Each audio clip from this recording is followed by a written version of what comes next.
پہلی بات جو میں نے عرض کی تھی وہ یہ کہ خلق الموت، اس لفظ پر غور کیجئے، اس نے پیدا فرمایا موت، گویا کہ موت کسی بھی درجے میں معدوم ہونے کا نام نہیں ہو سکتی۔ یہ ایک مثبت وجودی حقیقت کی حامل شے ہے، وجود رکھنے والی شے ہے، تبھی تو تخلیق ہوئی ہے اس کی۔ لفظ تخلیق کا اطلاق جو ہے کسی معدوم شے پر نہیں ہو سکتا۔ خلق الموت والحیات، معلوم ہوا جیسے کہ حیات ایک مثبت اور وجودی اہمیت کی حامل شے ہے، اسی طرح موت بھی ایک مثبت وجودی حیثیت کی حامل شے ہے۔ ان کے اندر نوعیت کا فرق ہو سکتا ہے، درجے کا فرق ہو سکتا ہے، لیکن وجود دونوں کے اندر مشترک ہے۔ دوسری بات یہ سامنے آتی ہے کہ قرآن مجید کا عام اسلوب بھی یہ ہے، جہاں بھی یہ مضمون آتا ہے موت مقدم ہے حیات۔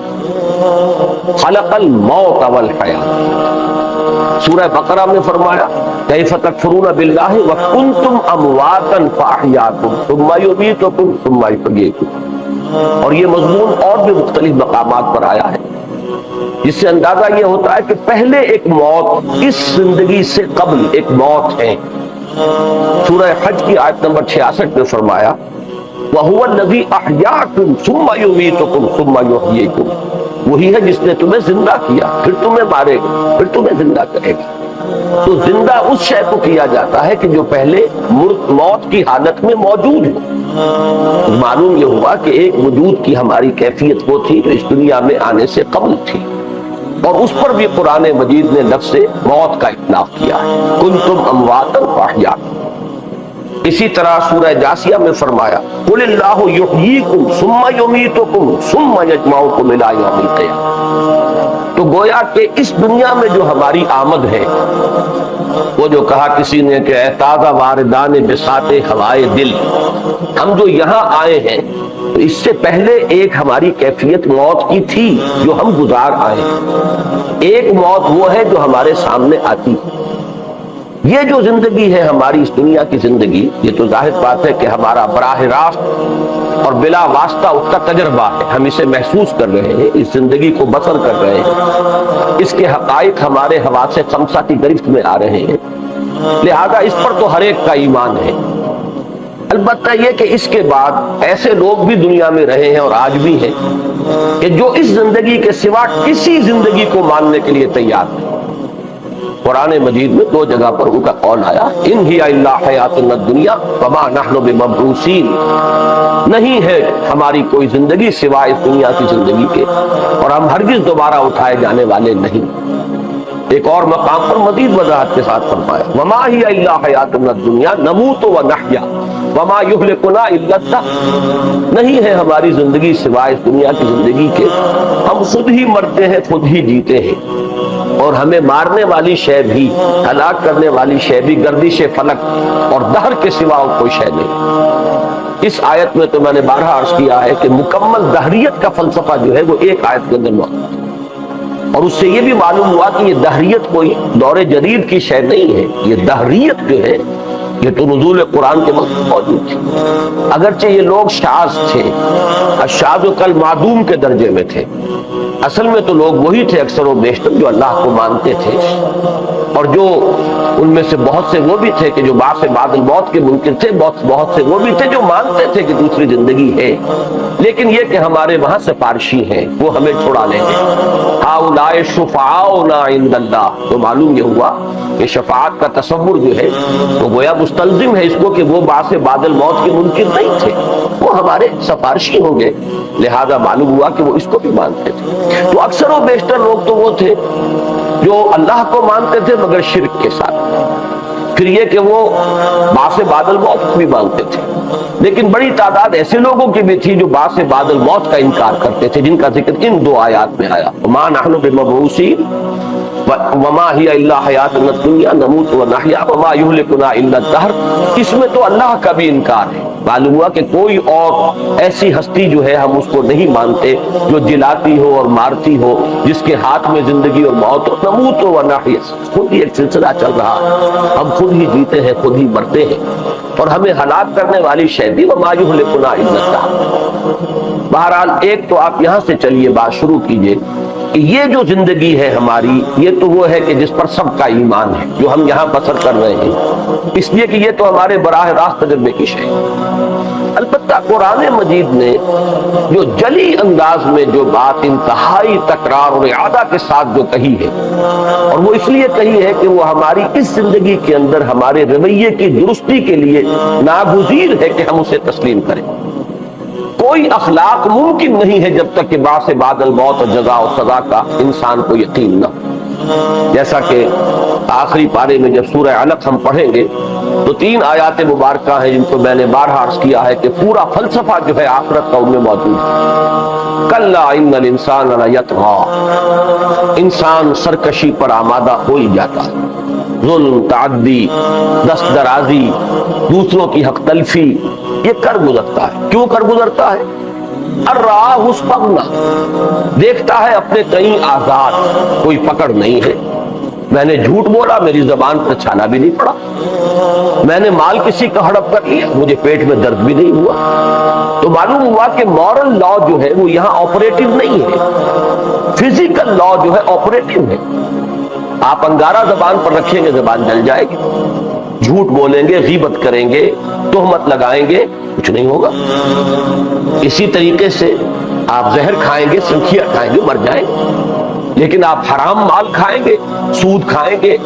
لوگوں کی میراث جو ہے وہ ہڑپ کر جائیں گے، وراثت جو ہے بہنوں کا حصہ ہڑپ کر جائیں گے، کچھ نہیں ہوگا۔ تو چونکہ وہ مورل لا یہاں آپریٹو نہیں ہے، اس کے نتائج نہیں نکلتے، لہذا انسان سرکش ہو جاتا ہے، بڑھتا چلا جاتا ہے تعدی میں، ظلم میں۔ اب اس سے روکنے کے لیے صرف ایک شے ہے جو مؤثر ہے، اور وہ عقیدہ آخرت ہے۔ ان الی ربک الرجع، یقیناً تیرے رب کی طرف لوٹنا ہے۔ جو مورل لا یہاں آپریٹو نہیں ہے وہ وہاں آپریٹو ہو جائے گا، وہاں معلوم ہو جائے گا، جیسا کہ ایک جگہ فرمایا گیا ہے کہ جو لوگ یتیم کا مال ہڑپ کرتے ہیں، ما یاکلون فی بطونہم الا النار، وہ نہیں ڈال رہے اپنے پیٹوں میں، نہیں بھر رہے مگر آگ۔ معلوم یہ ہوا کہ اس کا آگ ہونا یہاں ظاہر نہیں ہو رہا، وہاں ظاہر ہو جائے۔ تو یہ ہے اصل میں عقیدہ آخرت، جو کہ قرآن مجید کا سب سے اہم، اساسی اور بنیادی مضمون۔ میں اس حد تک اس وقت عرض کرنا چاہوں گا کہ حضور کی دعوت میں نقطہ اول یہی تھا۔ توحید کا مضمون بھی قدرے دیر میں جا کر وضاحت کے ساتھ سامنے آیا، ورنہ شروع میں آپ کے تمام خطبات آغاز کے، اور آپ جیسا کہ دیکھتے ہیں کہ ابتدائی آیات جو آئی ہیں حضور سے خطاب میں، تو اس میں جو حکم ملا وہ انذار کا ہے، یا ایھا المدثر قم فانذر۔ اور جب آپ پڑھتے ہیں وہ خطبات اور جو احادیث کے اندر پھر تفسیرات آئی ہیں، تو آپ نے ابتدا میں جو بات فرمائی وہ صرف آخرت کی خبر۔ لوگوں، زندگی صرف یہ زندگی نہیں ہے، تمہیں دوبارہ اٹھایا جائے گا۔ واللہ لتموتن کما تنامون ثم لتبعثن کما تستيقظون ثم لتحسبن بما تعملون ثم لتجزون بالاحسان احسانا وبالسوء سوءا وانها لجنة ابدا او لنار۔ خدا کی قسم تم سب پر موت وارد ہو جائے گی جیسے روزانہ رات کو سو جاتے، اور پھر تم سب اٹھا لیے جاؤ گے لازماً، جیسے کہ روزانہ صبح بیدار ہو جاتے، پھر تمہارا حساب ہو کر رہے گا، پھر تمہیں بدلہ مل کر رہے گا، بھلائی کا بھلا بدلہ اور برائی کی بری سزا، اور وہ یا جنت ہے ہمیشہ ہمیشہ کے لیے، اور یا دوزخ ہے ہمیشہ ہمیشہ۔ تو اہم ترین نقطہ یہی تھا، اس اعتبار سے در حقیقت انسان کے اندر جو احساس ذمہ داری پیدا ہوگا وہ اس سے ہوگا، پھر وہ سوچنے پر آمادہ ہوگا۔ اس کے بعد دوسرا نقطہ آتا ہے در حقیقت توحید کا۔ اگرچہ جب ہم دین کے اصول بیان کریں گے تو ہمارا دین اصلاً دین توحید ہے، لیکن یہ کہ دعوت کے اندر ترتیب کچھ بدلتی ہے۔ جیسے کہ اگر آپ قرآن مجید میں جائزہ لیں گے تو رسولوں کے ضمن میں ہمیشہ جب مثبت بات آتی ہے تو تبشیر کا ذکر پہلے، وما ارسلناک الا مبشرا ونذیرا، رسلا مبشرین ومنذرین لئلا یکون للناس علی اللہ حجۃ بعد الرسل۔ تو اگر اصولی طور پر دیکھا جائے تو تبشیر مقدم ہے انذار پر، لیکن واقعاتی اعتبار سے دیکھا جائے تو ابتدائی آیات میں تبشیر کا ذکر ہی نہیں۔ یا ایھا المدثر قم فانذر، وَأَنذِرْ عَشِيرَتَكَ الْأَقْرَبِينَ، اس لیے کہ معاشرہ بگڑا ہوا ہے، یہاں بشارت کسے دے؟ یہاں تو بربادی ہے، تباہی ہے، ہلاکت ہے، اخلاقی پستی ہے، ظلم ہے، جور ہے، تعدی ہے، شرک ہے، کفر ہے، بشارت کسے دے؟ لہذا اس وقت جو بات جو نمایاں ہو کر آئی اپنے ساتھ، تو اسی طریقے سے اس بات کو سمجھ لیجئے کہ دعوت نبوی کے اندر انذار آخرت مقدم ہے خود توحید کے اوپر، توحید کا مضمون بعد میں نکھر کر آیا ہے۔ بہرحال قرآن مجید نے سب سے بڑی حقیقت جو ہمارے سامنے رکھی وہ حیات اخروی، البتہ حیات اخروی اور اس حیات دنیاوی کے درمیان ایک شے ہے جس کا نام موت ہے۔ لیکن ذرا غور کریں گے تو معلوم ہوگا کہ اولاً تو موت معدوم ہونے کا نام نہیں، دوسرے یہ کہ ذرا تفصیل میں جائیے، وہ خود ایک حیات ہے۔ موت کہاں ہے؟ اس کو ہم کہتے ہیں حیات برزخی، یہ حیات برزخی ہے۔ حضور صلی اللہ علیہ وسلم کا فرمان ہے کہ قبر جو ہے وہ یا تو جہنم کے گڑھوں میں سے گڑھا ہے اور یا جنت کے باغیچوں میں سے ایک باغیچہ ہے، تو وہ تو حیات ہی کی ایک شکل ہے۔ معلوم ہوا کہ لفظ موت کا اس پر اطلاق مجازن ہو رہا، اسی لیے صحیح لفظ جو ہم استعمال کرتے ہیں وہ تو ہے انتقال، منتقل ہو جانا ہے، زندگی کی ایک حالت سے دوسری حالت کو منتقل ہو جانا ہے۔ تو در حقیقت یہ موت کے لفظ کا بھی اطلاق جو آنے والی زندگی ہے، یہ حیات برزخی جو حیات اخروی سے پہلے ہے، بعد سے بعد الموت والا دن جو آئے گا، ہماری اس یہاں کی دنیا کے اس انتقال کے بعد سے لے کر یہ خود ایک حیات ہی کی کیفیت ہے۔ اب یہ چیزیں تو وہ ہیں کہ جو انسان کے عملی رویے کے لیے ضروری ہے کہ اس کا یقین اسے ہو، اس کا علم اسے ہو، تب وہ درست رہے گا۔ لیکن یہ کہ دوسرے حقائق کچھ اور بھی ہیں، وہ ذرا علمی حقائق ہے، ان کی اہمیت عملی نہیں ہے لیکن علمی ہے۔ اس میں جب انسان غور کرتا ہے، قرآن مجید کا یہ اسلوب میں نے بارہا بیان کیا ہے کہ وہ علمی نکات کو اور علمی حقائق کو سرسری انداز میں، بلکہ اس سے بھی آگے بڑھ کر ایک لفظ کہہ رہا ہوں کہ ضمنی انداز میں بیان کرتا ہے، تاکہ جو عوام ہیں وہ قرآن مجید کو پڑھتے ہوئے کہیں رکے نہ، وہ تسلسل کے ساتھ پڑھتے چلے جائیں۔ البتہ جن کے ذہن کے اندر فلسفیانہ سوالات موجود ہوں، جن کی ساخت فلسفیانہ ہو، جو گہرے غور و فکر کے عادی ہوں، وہ کہیں جا کر رک جائیں۔ مثلا یہی کہ یہ موت کا لفظ کیوں آیا؟ کیوں نہیں کہا گیا کنتم معدومن فخلقناکم، تم معدوم تھے ہم نے تمہیں پیدا کیا؟ آخر یہ الفاظ کا چناؤ جو ہے رلٹپ تو نہیں ہے، یہ تو زیر ہر لفظ غالب چیدام محسان ہے۔ یہ تو اللہ تعالیٰ کے کلام پر یہ بات جو ہے 100% راست آئے گی کہ ایک ایک حرف جو ہے اس کا، ایک ایک لفظ جو ہے وہ بامانی ہے۔ تو لفظ موت کیوں آیا؟ کنتم امواتا فاحیاکم ثم یمیتکم ثم یحییکم۔ اب یہاں پر آدمی جو ہے ڈیرا لگا کر بیٹھ، عام آدمی گزر جائے گا، موت سے مراد ہے معدوم، تم نہیں تھے۔ اور اکثر آپ دیکھیں گے کہ مترجمین یہی کہہ کے گزر گئے، تمہارا کوئی وجود نہ تھا، تمہاری کوئی ہستی نہ تھی، تم نہ تھے، پھر ہم نے تمہیں زندہ کیا۔ زندہ کیا یعنی پیدا کیا۔ در حقیقت عام آدمی کے لیے یہ بھی بہت ہے، کافی ہے۔ اس کے لیے تو اصل شے جو ضروری ہے وہ آخرت کا یقین ہے۔ آخرت کا یقین ہوگا تو اس کا درست رہے گا رویہ، عمل صحیح ہوگا، اخلاقی روش اس کی درست ہوگی۔ باقی یہ چیز جو ہے یہ تو پھر انہی کے لیے ہے کہ جن کے ذہن کے اندر وہ سوالات ہو، جو حقیقت زندگی پر غور کر رہے ہیں، جو ماہیت وجود پر غور کر رہے ہیں۔ اب یہ چیزیں جن کے سامنے ہیں وہ ان جگہوں پر آ کر رک جاتی ہیں۔ جیسے کہ کوئی سائنس کا طالب علم اپنی مائکروسکوپ کو فوکس کر کے بیٹھ جاتا ہے اور وہ پوری گہرائی کے اندر جو ہے وہاں پر اب وہ غور کر رہا ہے۔ اسی طریقے سے اور یہ بات جو ہے سب سے زیادہ نمایاں ہو کر آئی سورہ مومن کی اس آیت میں، جس میں کہ اہل جہنم کی فریاد نقل ہوئی ہے۔ عجیب آیت ہے، اس کا جو ردم ہے، اس کا جو فلو ہے، جس طریقے سے وہ مضمون چلتا ہے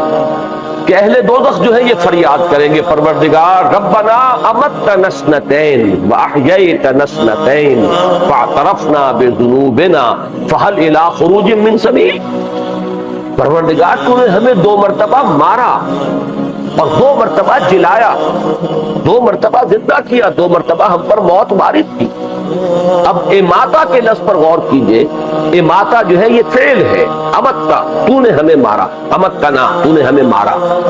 اس کے لیے گویا کہ مستلزم ہے کہ پہلے کوئی زندگی ہو.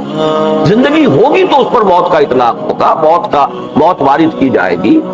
اگر ان آیات پر غور کیجئے تو معلوم ہوا کہ دو زندگیاں ہم اس زندگی سے پہلے بتا آئے. میں دو زندگیاں کہہ رہا ہوں، موت نہیں کہہ رہا. وہ کیا ہے؟ اب وہ ہے در حقیقت قرآن مجید کا وہ گہرا فلسفہ جو ہے کہ ہماری پہلی تخلیق ہوئی تھی عالم ارواح میں. میں اس لفظ تخلیق کا یہاں اطلاق کر رہا ہوں اس لیے کہ قرآن مجید میں بھی ایک جگہ یہ لفظ آیا ہے.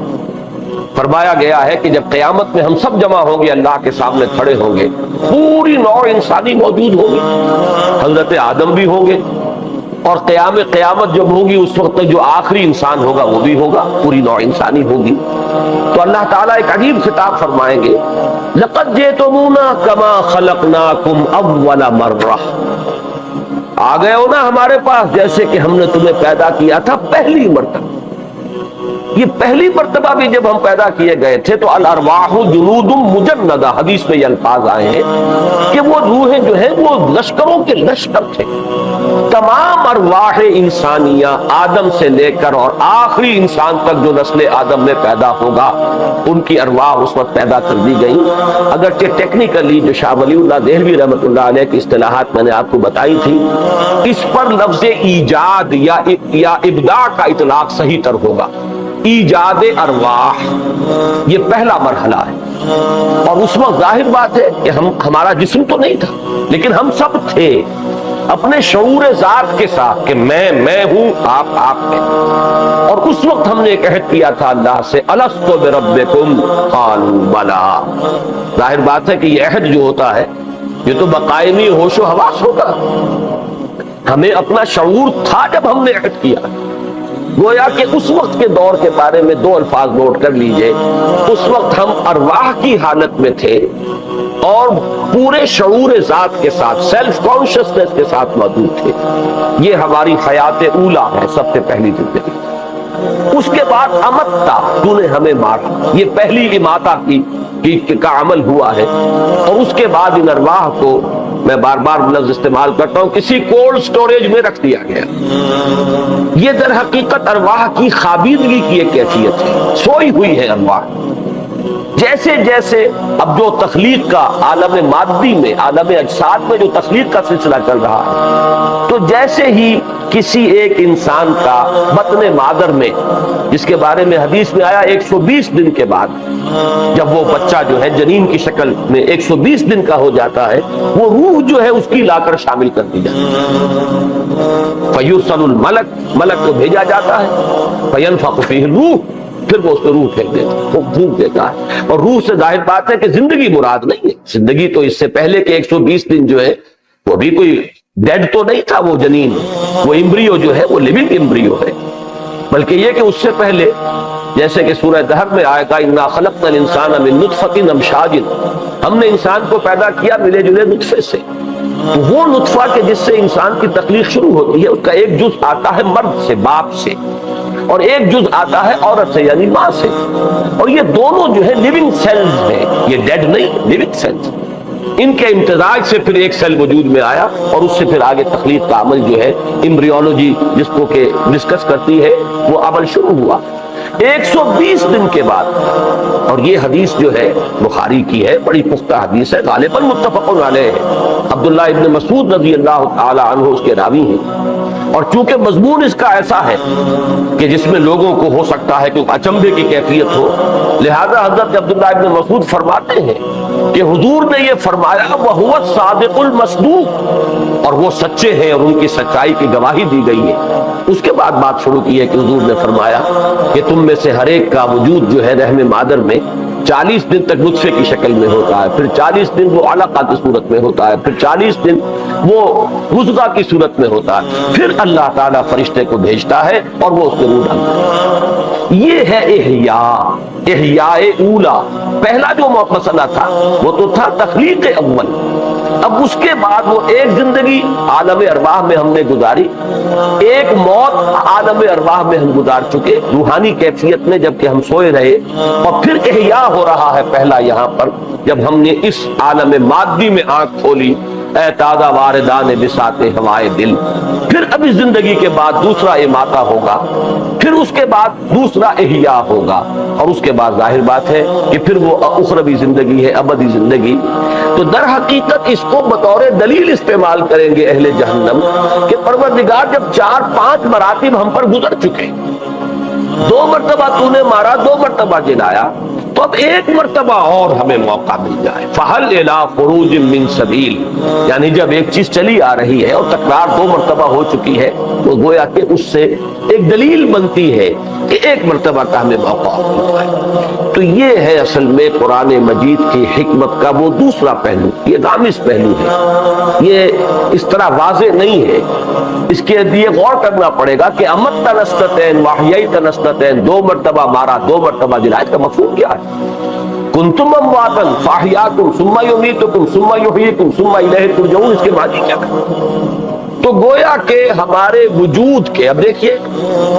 اخروی زندگی کے بارے میں ہمارا عقیدہ ہے کہ وہ ابدی ہے،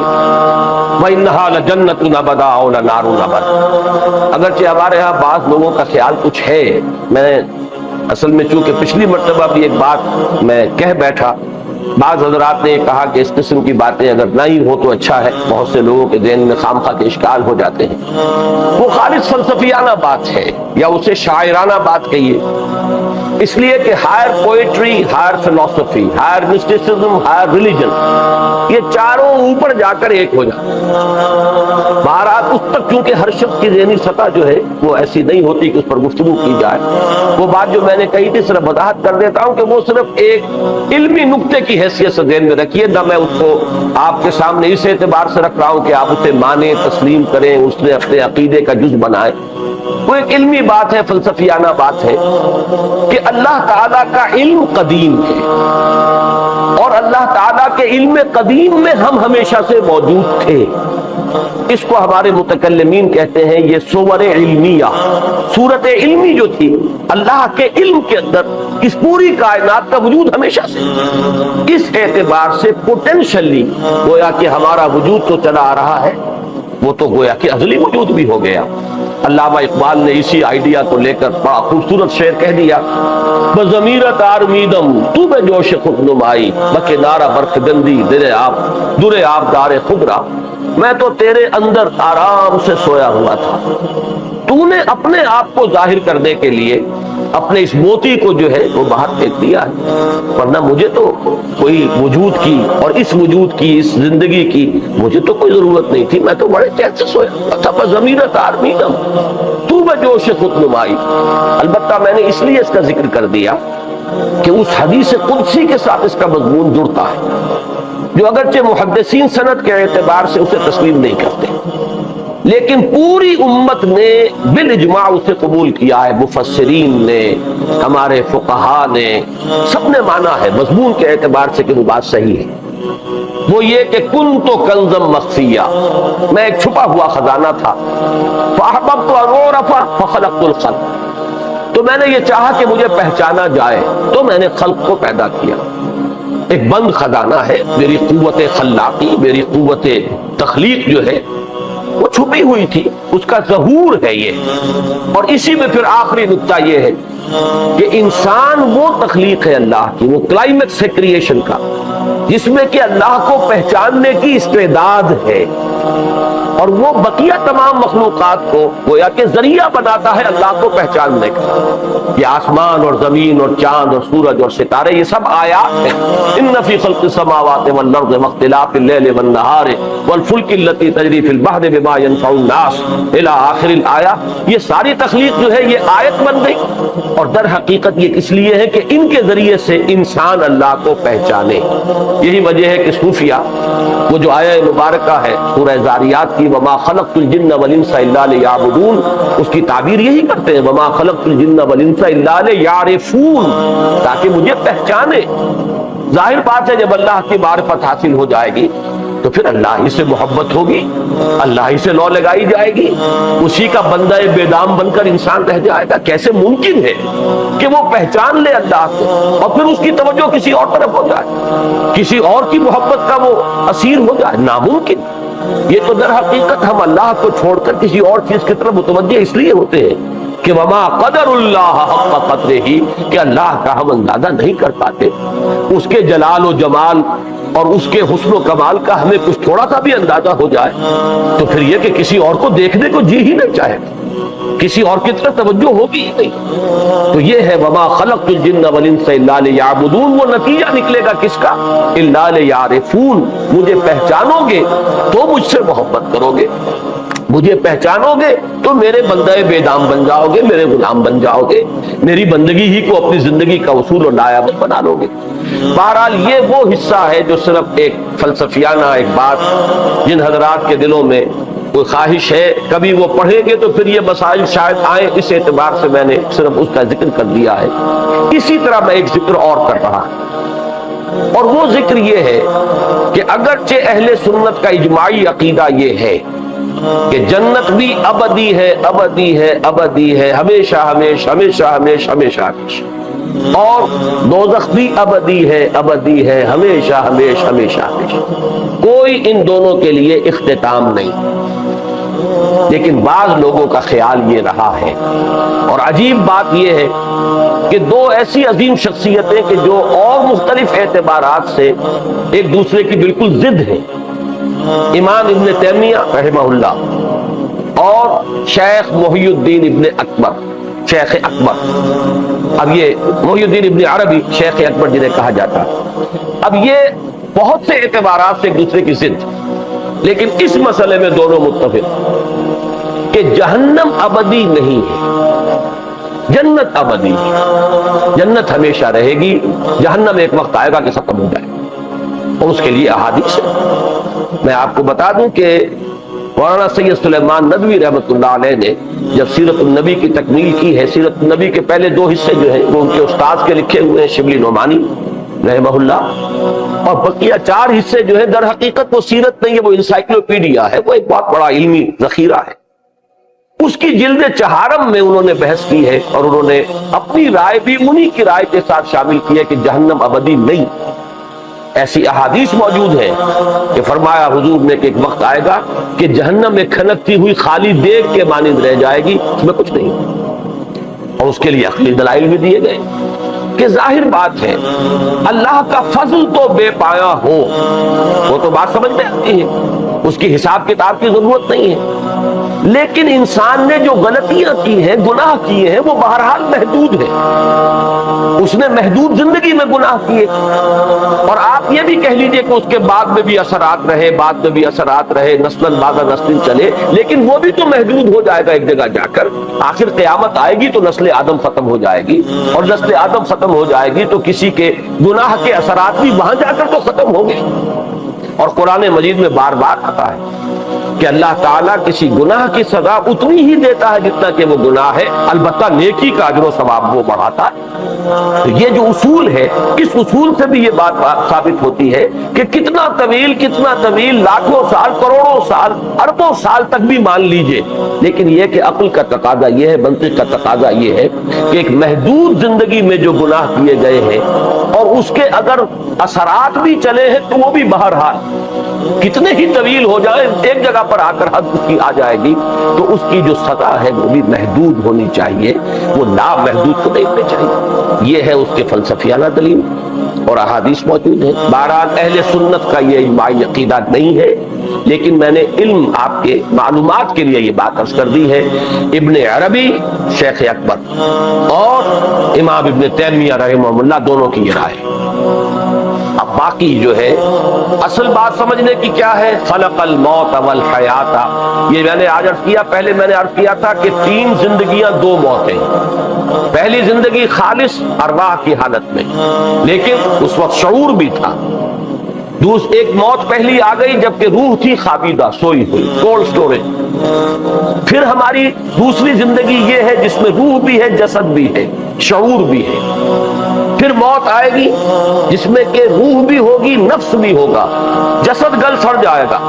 اور اس میں ایک نیم شعوری کی کیفیت بھی ہوگی، اس لیے کہ یہ عالم برزخ کے اندر بھی کچھ نہ کچھ ریفلیکشن جو ہے عالم آخرہ میں جو کچھ ہونے والا ہے، نتیجہ نکلنے والا ہے، اس کی ایک ریفلیکشن ہے۔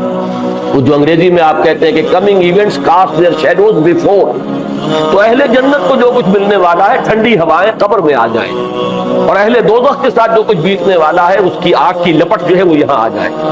کبھی تو حضور نے فرمایا کہ کھڑکی کھول دی جاتی ہے، یا جنت کی طرف کھڑکی کھول دی جائے گی یا جہنم کی طرف کھول دی جائے گی، یا وہاں سے اس کی خوشبوئیں آئیں گی اور ٹھنڈی ہوائیں آئیں گی، اور یا یہ ہے کہ جہنم کی لپٹ آنی شروع ہو جائے۔ تو میں اسی لیے لفظ استعمال کرتا ہوں نیم شعوری کی کیفیت۔ پھر ہے وہ جب بعد بعد الموت ہے، پھر وہ ابدی زندگی، اگر وہ جہنم کے معاملے میں ہو بھی، لیکن وہ اتنی طویل اتنی طویل اتنی طویل ہے کہ جس کو ہم تو لفظ ابد ہی سے تعبیر کریں گے تو سمجھ میں آئے، اس لیے کہ ہمارے الفاظ تو محدود ہیں، ہمارا تصور جو ہے الفاظ کے حوالے سے قائم ہوتا ہے، اور ہمارا ذہن چونکہ محدود ہے، الفاظ اسی کی بنیاد پر وجود میں آئے ہیں، ہم ابد کا تصور کر ہی نہیں سکتے، بلکہ ہمارا تصور تو کہیں نہ کہیں جا کر محدود ہی ہو جائے گا، صرف یہ کہیں گے بہت طویل بہت طویل۔ یہی وجہ ہے قرآن مجید کہیں صرف خلود کے لفظ پر اکتفا کرتا ہے، خالدین فیہا، کہیں پھر مزید اضافہ کرتا ہے خالدین فیہا ابدا، کہیں فرماتا ہے ما دامت السماوات والارض، جب تک آسمان اور زمین رہے، کہیں فرماتا ہے احقابا، وہ احقاب صدہا برس، صدیوں پر صدیاں بیتتی جائیں گی، رہیں گے اس میں، اس لیے کہ اب اس کے علاوہ ہماری زبان کے الفاظ اور کہاں سے ہیں؟ ہماری زبان ہے نا جس میں قرآن مجید نازل ہو رہا ہے، ہم نہیں سمجھ سکتے، اگر یہ کوئی ایبسولوٹ لینگویج ہو تو اس میں ہم کیسے سمجھیں؟ تو یہ تو ہماری زبان ہے، عربی مبین جس کو کہا گیا اس نے ہمیں نازل کیا ہے، انا انزلناہ قرآنا عربیا لعلکم تعقلون، تاکہ تم سمجھ سکتے، ہم نے اس کو قرآن عربی بنا کر نازل کیا۔ یا اس سے پہلے کوئی کتاب اتری وہ قرآن عبرانی تھی،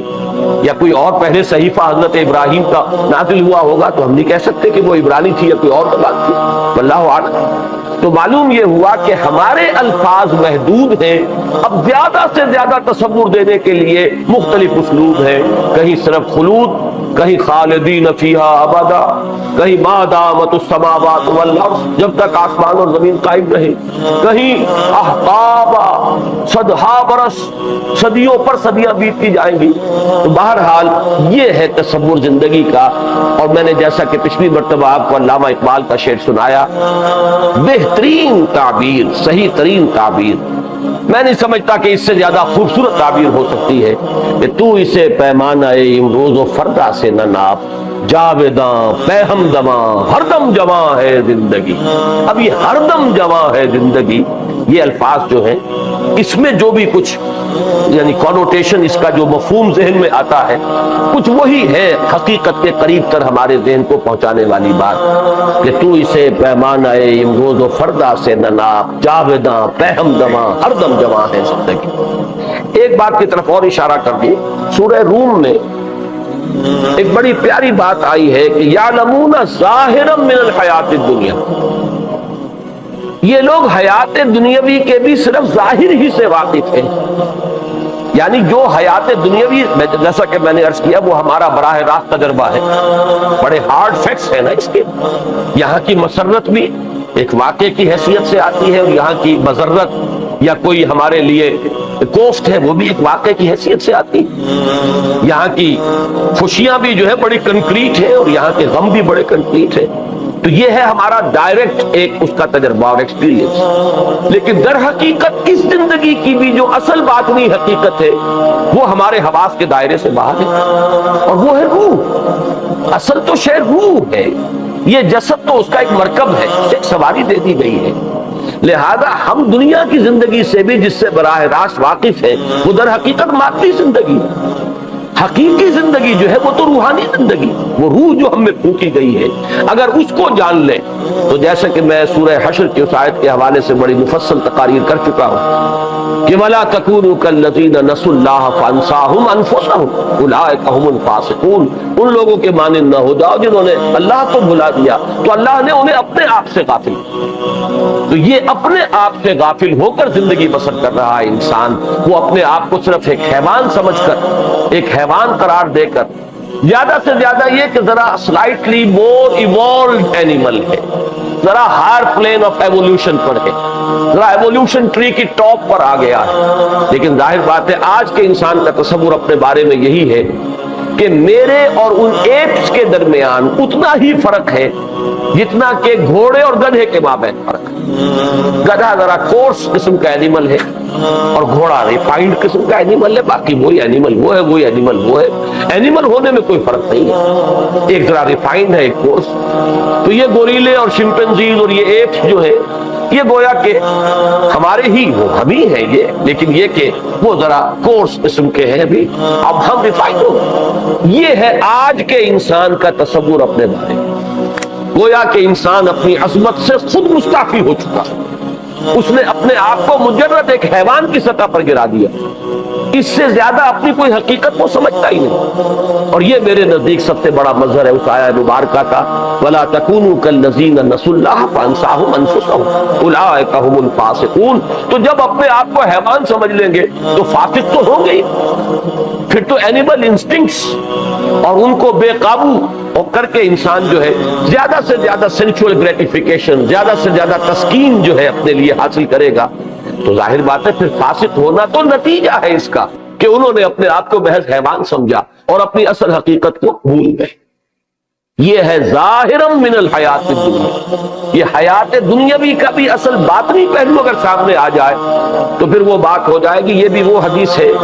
کہ جو بہرحال محدثین کے ہاں پایہ ثبوت کو نہیں پہنچتی، لیکن چلیے اسے ایک حکیمانہ مقولہ سمجھ لیجئے کہ من عرف نفسہ فقط عرف ربہ، جو اپنی حقیقت کو پہچان لے گا وہ اپنے رب کو بھی پہچان لے گا، اس لیے کہ ہم نے اپنی حقیقت کو بھی نہیں پہچانا۔ بہرحال یہ ہے وہ حیات انسانی کے 5 ادوار۔ میں نے پہلے کہا تھا 3 زندگیاں 2 موتیں، آج میں حیات ہی کے 5 ادوار کہہ رہا ہوں، اس لیے کہ موت بھی ایک طرح کی زندگی ہے، اگرچہ شعور نہیں ہے۔ جیسے آدمی سویا ہوا ہے تو سویا ہوا ہے تو اس کے جسم کے اندر جان موجود ہے لیکن شعور نہیں۔ اسی طریقے سے ارواح ہماری تھی، شعور سلب کر لیا گیا، سلا دیا گیا، تو وہ بھی در حقیقت ایک زندگی ہی کی کیفیت تھی۔ پہلی زندگی عالم ارواح میں جب ہمیں شعور بھی تھا اور ہم نے عہد الست کیا اپنے پروردگار سے۔ دوسری زندگی جب ارواح کی حالت میں ہم سوئے ہوئے تھے۔ تیسری زندگی جب ہماری آنکھ یہاں کھلی، اے تازہ واردان بساط ہوائے دل، اس عالم مادی میں ہم اس جسد مادی کے ساتھ ہم وارد ہو گئے۔ چوتھی زندگی عالم برزخ کی ہے، وہ بھی زندگی کی ایک کیفیت ہے، نیم شعوری کی ایک کیفیت ہے۔ پانچویں زندگی وہ ہے وہ ابدی زندگی، تو اسے پیمانہ روز و فردا سے نناب، جاویداں بے ہم دماں ہر دم جمع ہے زندگی۔ اس کا جو آخری ٹکڑا ہے وہ ہے عملی۔ اس کا یہ جو اللہ نے حصے بکھرے کیے کیوں کیے؟ یہ تسلسل ایک چلا رہا ہے۔ میں پھر ایک بات عرض کر دوں، جہاں تک روح کا تسلسل ہے وہ کہیں نہیں ٹوٹا۔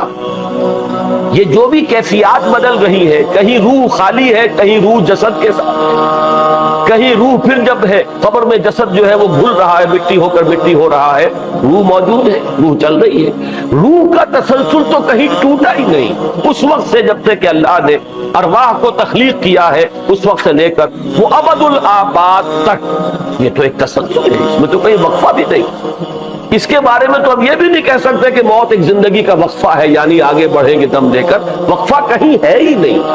البتہ اس روح کی کیفیات بدل گئی ہیں، اولاً روح شعور کے ساتھ، ثانیاً روح غیر شعوری کی کیفیت میں، ثالثاً روح جسد کے ساتھ، پھر چوتھے درجے میں روح نفس کے ساتھ اور نیم شعوری کی کیفیت میں،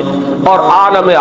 آخرہ میں پھر ہمیں ایک جسد عطا کیا جائے گا، تاکہ اس دنیا میں جو کمائی ہم نے جسد کے حوالے سے کی ہے، چاہے وہ نیکی کی ہے چاہے بدی کی ہے، اس جسد کے ذریعے سے کی ہے، اس کا بدلہ بھی ہمیں اس جسد ہی کے حوالے سے ملے، اس کی جو صدا ہے یا انعام ہے وہ بھی اسی جسد کے ذریعے سے ملے، اس لیے ہمیں جسد عطا کر دیا جائے۔ تو یہ 5 ادوار ہیں ہماری زندگی کے۔ اب یہ ٹکڑے کیوں کیے؟ لِيَبْلُوَكُمْ أَيُّكُمْ أَحْسَنُ عَمَلًا، یہ جو تمہارا درمیانی حصہ ہے زندگی کا، یہ کاٹ کر علیحدہ کر دیا گیا ہے تاکہ یہ تمہارا ایک ٹیسٹنگ پیریڈ ہو۔ یہ ہے فلسفہ قرآن کا اس اعتبار سے کہ یہ زندگی امتحانی زندگی ہے، یہ زندگی کا امتحانی دور۔ پیش کر غافل عمل کوئی اگر دفتر میں ہے، یہ گھڑی محشر کی ہے تو عرصہ محشر میں ہے، اس لیے کہ حضور نے فرمایا الدنیا مزرعۃ الآخرہ، دنیا آخرت کی کھیتی ہے، یہاں بو گے تو کاٹو گے، یہاں اپنے حق میں کانٹے بو گے تو وہاں کانٹے ملیں گے، یہاں تم پھولوں اور پھلوں والے پودے لگاؤ گے تو وہاں جا کر تمہیں وہ پھل اور پھول مل جائیں گے، روح و ریحان و جنت النعیم ہوگا، یا یہ کہ تسلیۃ الجحیم والی بات ہو جائے گی۔ تو یہ مزرعہ ہے، یہاں تمہیں آزمایا جا رہا ایکم احسن عملا۔ اور چونکہ یہ میں نے بارہا اصول بیان کیا ہے، قرآن مجید میں اہم مضامین 2 دفعہ ضرور آئیں گے، اسی 29ویں پارے کے آخری حصے میں جا کر پھر یہ لفظ آیا ہے انا خلقنا الانسان من نطفۃ امشاج نبتلی فجعلناہ سمیعا بصیرا، ہم نے انسان کو ملے جنہیں نطفے سے پیدا کیا تاکہ جانچیں پرکھیں آزمائیں۔ پروو یور ورتھ، تمہارے لیے ایک چیلنج ہے یہ زندگی جو ہے، ثابت کرو اپنی وقت، ثابت کرو اپنی قدر و قیمت، ثابت کرو، برابر ہٹے اندر سینہ داری، سرودے نالے آہے تو آنے، جو کچھ تمہارے اندر ہے لاؤ، بروئے کار لاؤ۔ جیسے کہ میں نے قائد اعظم کا ایک جملہ بارہا آپ کو سنایا ہے کہ ان کا بڑا پیارا جملہ ہے کہ God has given us a golden opportunity to prove our worth as architects of a new nation and let it not be said that we didn't prove equal to the task۔ اسی طرح اللہ نے ہمیں ایک موقع دیا ہے، prove your worth لنبلوکم ایکم احسن عملا۔ نبتلی ہے ابتلا، میں پچھلی مرتبہ بیان کر چکا ہوں، بلا یبلو یہ ثلاثی مجرد میں آیا، ابلا یبلی یہ باب افعال سے آیا،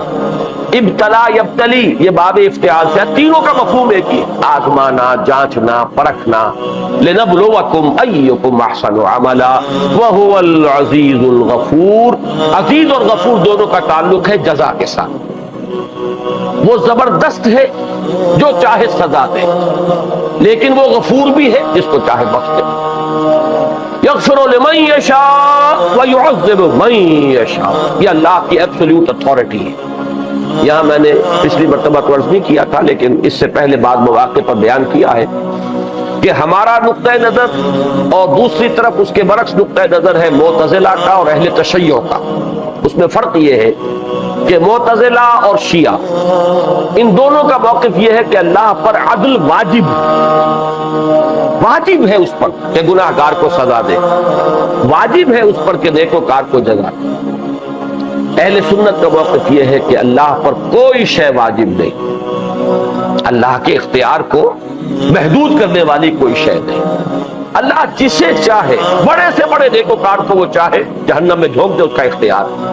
اس کی شے ہے، اس کی بنائی ہوئی شے ہے، جو چاہے کرے، اور بڑے سے بڑے کافر کو اور کٹر دشمن کو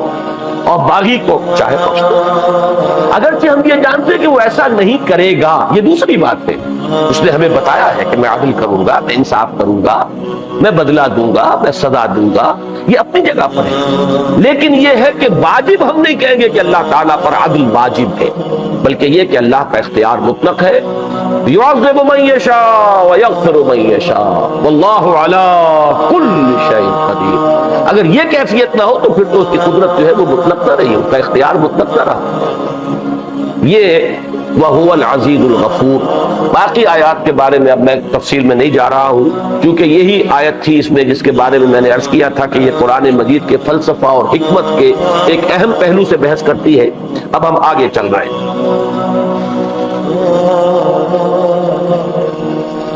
چھٹی آیت والذین کفروا بربہم عذاب جہنم وبئس المصیر۔ اس سے پہلے ذکر تھا جنات کا، وہ شیاطین کہ وہ جب کچھ سان بن لینے کی کوشش کرتے ہیں تو یہی ستارے جو نظر آ رہے ہیں قمقمے لگے ہوئے اس سمائے دنیا پر، قریب ترین آسمان پر،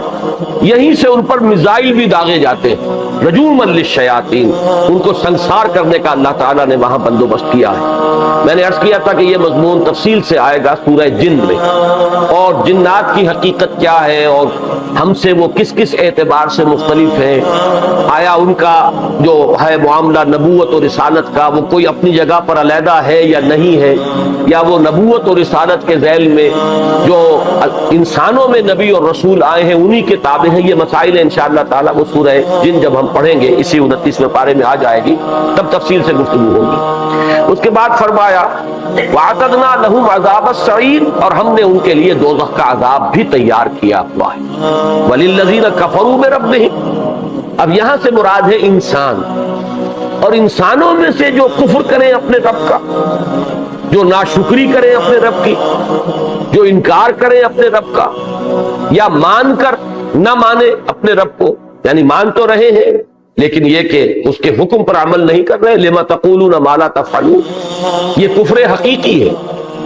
ایک کفر قانونی ہے جو مان نہیں رہا، ایک یہ کہ جو مان کر نہیں مان رہا، زبان سے دعویٰ کر رہا ہے لیکن عمل میں انکار ہے۔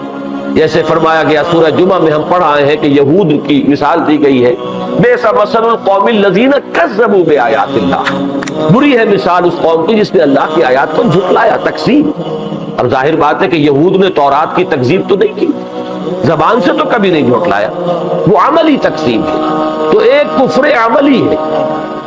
جس کی سب سے بڑی مثال منافق دعویٰ کر رہا ہے، اذا جاءک المنافقون قالوا نشهد انك لرسول الله والله يعلم انك لرسوله والله يشهد ان المنافقين لكاذبون۔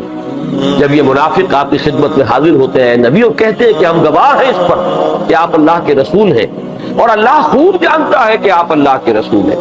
بلکہ میں تو یہ الفاظ استعمال کیا کرتا ہوں اللہ سے بڑھ کر کون جانے گا کہ آپ اللہ کے رسول ہیں، لیکن اللہ گواہی دیتا کہ منافق جھوٹے۔ تو کفر کو در حقیقت ان تمام میں، بلکہ شاید بعض حضرات کو یاد آ گیا ہو، ابتدا میں کافی کوٹ کیا کرتا تھا سائیں عبدالرزاق رحمہ اللہ، اب ان کا انتقال ہو گیا ہے، وہ بڑے پیارے انداز میں کہا کرتے تھے جو دم غافل سو دم کافر۔ ایک کفر کی جو ہے قانونی ڈیفینیشن ہے، کون کافر ہے، ہندو کافر ہے، فلاں کافر ہے، فلاں کافر ہے، جو حضور کو نہیں مانتا، جو ختم نبوت کو نہیں مانتا وہ کافر ہے۔ ایک ہے حقیقی کفر، جو سانس بھی انسان کا اللہ تعالیٰ کی طرف سے غافل کیفیت کے اندر، غافل حالت کے اندر نکلتا ہے، وہ ایک طرح کا کفر، جو دم غافل سو دم کا۔ بہرحال وہ حقیقت کفر اور وہ قانونی کفر۔ والذین کفروا بربہم عذاب جہنم، ان کے لیے جہنم کا عذاب ہے، وبئس المصیر، اور وہ بہت ہی برا ٹھکانہ ہے۔ اذا القوا فیہا سمعوا لہا شہیقا وہی تفور، جب وہ اس میں ڈالے جائیں گے، جھونکے جائیں گے، گرائے جائیں گے تو سنیں گے اس کو شہیق کی کیفیت میں، وہ ابھی میں بیان کروں گا کہ یہ شہیق اصل میں کیا ہے۔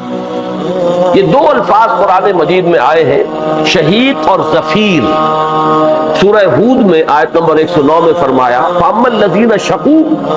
فَفِي النَّارِ لَهُمْ فِيهَا زَفِيرٌ وَشَهِيقٌ۔ یہ دونوں الفاظ جو ہیں گدھے کی آواز پر ان کا اطلاق ہے۔ گدھے کی آواز جیسے کہ سورہ لقمان میں فرمایا إِنَّ أَنكَرَ الْأَصْوَاتِ لَصَوْتُ الْحَمِيرِ، تمام آوازوں میں سب سے زیادہ مکروہ آواز، سب سے زیادہ ناپسندیدہ جو انسان کے اوپر بڑی گراں گزرتی ہے وہ گدھے کی آواز۔ اور گدھے کی وہ جو چیخ ہے اس کے دو حصے ہوتے ہیں، آواز بالکل دو مختلف آوازیں نکلتی ہیں اس کی۔ ایک تو جب وہ تیزی سے زور سے سانس اندر کھینچتا ہے تو ایک خاص آواز پیدا ہوتی ہے، یہ ہے شہیق، اور جب وہ اسی زور کے ساتھ سانس کو باہر نکالتا ہے تو یہ ہے زفیر۔ تو ان دو آوازوں کے لیے مستقل دو الفاظ ہیں عربی زبان میں، شہیق جبکہ گدھا بہت زور کے ساتھ سانس اندر کھینچتا ہے پھیپڑے میں تو جو آواز نکلتی ہے وہ شہیق ہے، اور جب وہ سانس کو نکالتا ہے آواز کو باہر تو وہ زفیر ہے۔ تو وہاں پر یہ لفظ آیا ہے سورہ ہود میں کہ جو لوگ شقی ہیں، بدبخت ہیں، جن کا انجام برا ہونے والا ہے، وہ جہنم میں ہوں گے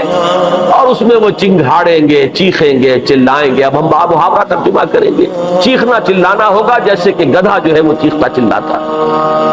یہاں فرمایا گیا ہے کہ جب ان میں سے کسی کو پھینکا جائے گا، جہنم میں ڈالا جائے گا، تو خود جہنم کی ایک آواز ہوگی اس شہیق کے مانند، جیسے گدھے کی آواز ہوتی ہے جبکہ وہ اپنے سانس کو زور کے ساتھ کھینچتا ہے۔ سمعوا لہا شہیقا وہی تفور۔ اب اس کو رواں ترجمہ کریں گے، وہ سنیں گے اس کو چنگھاڑتے ہوئے۔ وہ تفور، وہ جوش کھا رہی ہوگی، ابل پڑ رہی ہوگی۔ فارا یا فورو کے معنی ہے کسی شے کا جوش میں آ جانا۔ وفارت تنور، حضرت نوح علیہ السلام کے ضمن میں آتا ہے جب اللہ کا حکم آیا ہے تو تنور جو ہے ابل پڑا اور پانی جو ہے تیزی کے ساتھ اس سے نکلنا شروع ہوا، تو زمین کے سوتے بھی پھوٹ گئے اور آسمان سے بھی پانی برسا ہے بماء منہمر،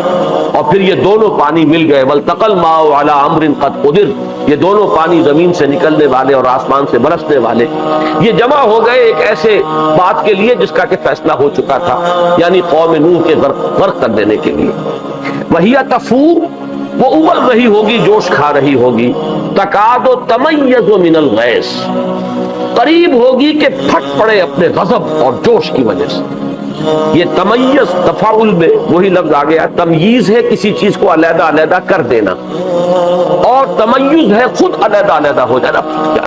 تکاد تمیز من الغیظ کلما القی فیہا فوج سألہم خزنتہا الم یأتکم نذیر،